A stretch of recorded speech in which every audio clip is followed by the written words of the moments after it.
Welcome.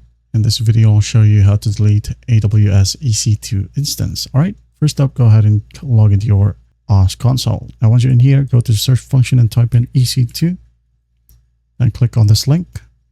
Wait for it to load. Now, once it loads, go to the left pane and click on instances. Just click on it and you'll have the list of your instances right here. Now, say, for example, you wanted to delete this one. Just tick on the tick box and go to the top right, and in here under instance state, click on it. And there we have the option to terminate or delete the instance. Just click on it and terminate delete.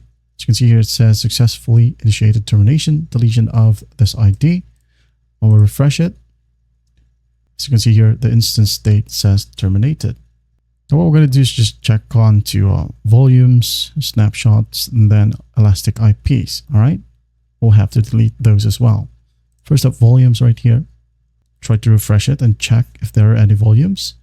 Just do the same thing. Select it and go to the top right here. And select delete volume, snapshots. There's nothing. Under elastic IPs, there's nothing as well. If there is, again, go to actions and hit on delete. That's basically how you do it. Well, I hope this video helps, and I'll see you in the next one.